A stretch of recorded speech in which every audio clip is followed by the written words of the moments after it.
Madame, Monsieur, bonjour et bienvenue sur Vox Africa, je suis Fanny Wegscheider. Votre point quotidien sur l'actualité africaine et internationale, c'est tout de suite dans Vox Flash.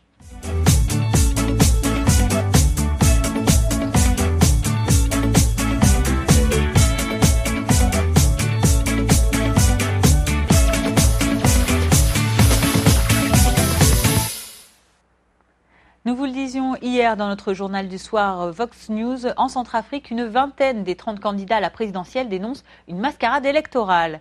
La gronde intervient après l'annonce par l'autorité nationale électorale des résultats partiels des votes du 30 décembre dernier. Le déclencheur, le score provisoire enregistré par un outsider, le candidat indépendant Faustin Archange Touadéra, ancien Premier ministre de l'ex-président déchu François Bozizé. Dans leur déclaration commune, les signataires, dont certains favoris du scrutin, font état d'irrégularités liées à la publication de ces premiers résultats. Alors même que le processus électoral a été décrit comme s'être déroulé sans heurts et que l'ANE a enregistré un fort taux de participation provisoire de 71%, l'attente des signataires mécontents est claire, obtenir un arrêt pur et simple des opérations électorales. Écoutez l'un des candidats. Les opérations électorales démarrées depuis le 30 décembre 2015 ont révélé de graves insuffisances d'organisation, de multiples irrégularités et intimidations dans le déroulement du scrutin et des manipulations de nature à remettre fondamentalement en cause la sincérité, la transparence et la crédibilité du scrutin. Nous, candidats à l'élection présidentielle, signataires de la présente déclaration, refusons d'être complices de cette mascarade électorale. Déclarons les opérations électorales non crédibles. 3. Exigeons purement et simplement leur arrêt au profit d'un processus concerté. Et les candidats dénonciateurs invitent aussi tous les acteurs impliqués à se mettre autour de la table pour définir les modalités pour la sauvegarde de la nation, afin de mettre fin notamment à des pressions qui auraient perturbé ces votes. Je vous propose d'écouter cet autre signataire. Il faut dire que l'ANE avait eu plusieurs pressions. Il y a des pressions endogènes et exogènes. Ça, tout le monde le sait. Il y a dans les bureaux, aujourd'hui je vous parle, à Sandiba, il n'y a pas eu élection législative. Politique toujours, en Afrique de l'Ouest, le nouveau gouvernement de la Guinée vient d'être formé. 5 jours après le début de son deuxième mandat présidentiel, le 21 décembre dernier, le président Alpha Condé avait nommé son nouveau Premier ministre, Mamadi Youla, issu du secteur privé. La désignation de son nouveau cabinet a eu lieu hier soir lundi. Parmi les 16 nouveaux ministres, plusieurs femmes à des postes importants. Madame Malado Kaba, 44 ans, est nommée ministre de l'économie et des finances. Comme le détaille le communiqué, elle est comme l'ensemble des ministres désignés, elle a été choisie pour sa compétence et son expérience internationale. Madame Kaba a notamment une longue expérience à la Commission européenne dans le domaine du développement. Autre femme nommée, Makale Camara, ministre des Affaires étrangères. Cette ancienne ministre de l'Agriculture a été ambassadrice en France et au Sénégal. On termine notre chapitre politique avec cet amendement constitutionnel en Zambie. Le document vient officiellement hier de fixer les élections présidentielles et législatives dans le pays au 11 août 2016. C'est ce mardi après-midi que le président Edgar Lungu signera à Lusaka l'amendement à la constitution zambienne qui établit entre autres ce nouveau calendrier électoral. Cette modification répond à la promesse du président, une fois élu en janvier 2015, d'organiser rapidement un nouveau scrutin. Son élection avait été très contestée à l'époque, après le décès de l'ancien président zambien Michael Sata. Justice à présent au Burundi. Le procès sur la tentative de coup d'État des 13 et 14 mai dernier se poursuit. Parmi les soldats et policiers accusés d'avoir participé à ce putsch, le général Cyril Ndayi-Rukiye, coupable, c'est ce qu'il a plaidé hier, ce numéro 2 de cette tentative de coup d'État devant la Cour suprême. Après avoir rejeté les avocats qui lui avaient été commis d'office, l'ancien ministre de la Défense a décidé donc de se défendre seul. Pour ce militaire, à la carrière irréprochable jusque-là, il ne pouvait agir autrement, alors que les manifestations contre le 3e mandat de Pierre Nkurunziza battaient leur plein. Le général Ndayi-Rukiye a notamment déclaré, je cite, « Je ne pouvais pas rester les bras croisés alors que la police était en train de tuer la population pendant que le président Pierre Nkurunziza jouait au football ». À l'international, à présent, le président américain Barack Obama passe à la vitesse supérieure sur la question très clivante dans le pays du contrôle des armes à feu.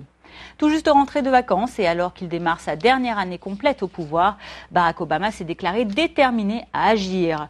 Le président joue son va-tout et ne souhaite plus attendre une éventuelle loi à laquelle ses adversaires républicains sont hostilement opposés. Monsieur Obama a par ailleurs promis hier de se présenter dans les prochains jours une série de décrets pour lutter contre le fléau de la violence par les armes. Et il faut dire qu'après 7 ans de mandat pendant lesquels les fusillades se sont succédées, le président démocrate frustré a maintenant décidé d'agir seul. Extrait de son entretien d'hier dans le bureau ovale avec la ministre de la Justice, Loretta Lynch. Nous avons des dizaines de milliers de personnes chaque année qui sont tuées par des armes à feu. Nous avons des suicides commis par arme à feu à un taux qui surpasse de loin ce qui se passe dans le reste du monde. Nous avons des fusillades de masse à une fréquence bien supérieure à ce qui se fait dans le reste du monde.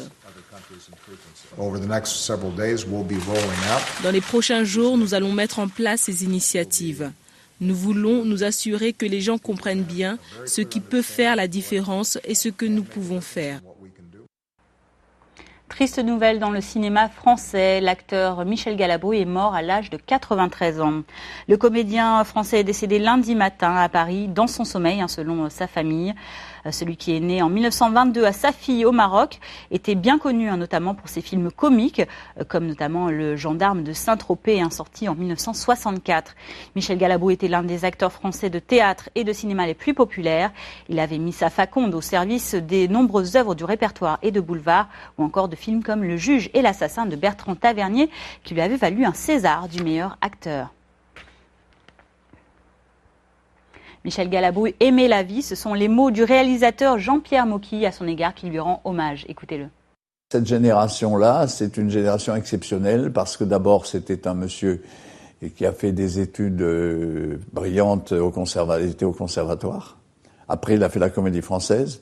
Donc, il a eu une espèce d'éducation, disons, classique. Il avait une humanité qui sortait de lui. Il était très humain. C'était pas un acteur extérieur, c'était pas un acteur qui fait semblant de jouer, etc. Lui, il était sincère. Alors, quand il rentrait dans un sujet, dans un personnage, il était prodigieux. Il aimait la bonne chair, il aimait les femmes. C'était un jouisseur. C'était pas du tout un janséniste. C'était quelqu'un qui aimait la vie et qui en a profité beaucoup, je crois. Et un mot de sport pour terminer ce flash information. Vous l'avez sûrement compris, Zinedine Zidane vient d'être nommé hier lundi nouvel entraîneur du Real Madrid, le célèbre club de football espagnol, 10 fois titré en Ligue des Champions. La nomination de celui que l'on surnomme Zizou par le supporter français fait suite au renvoi de son prédécesseur Rafael Benitez, qui coachait les joueurs du Real Madrid. La mission de Zizou n'est pas simple, elle doit quand même sauver ce club merengue d'une deuxième saison blanche d'affilée. Un rude baptême du feu qui attend cette icône du football français âgée aujourd'hui de 43 ans et dont les débuts de technicien dans l'élite auraient été plus tranquilles peut-être à la tête d'un club un peu moins capé que celui du Real. En tout cas, bonne chance à Zinedine Zidane dans cette tâche.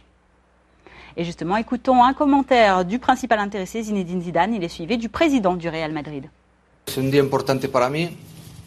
Nous avons le meilleur club du monde, les meilleurs supporters du monde. Ce que nous devons faire maintenant et ce que je vais essayer de faire, c'est faire de mon mieux pour que cette équipe, à la fin de la saison, remporte quelque chose. C'est un jour important pour moi, sûrement comme pour tous les entraîneurs. Je suis un peu ému, plus que quand j'ai signé comme joueur. Mais c'est normal.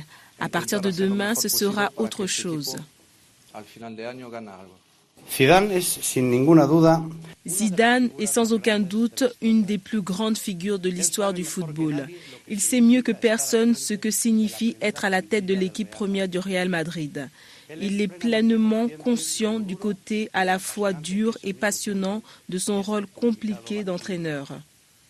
Voilà, c'est la fin de ce Vox Flash du mardi 5 janvier. Merci à vous de l'avoir suivi. Je vous donne rendez-vous demain, mercredi, pour votre point quotidien sur l'actualité. En attendant, je vous souhaite une excellente journée. Bonne suite de programme sur Vox Africa.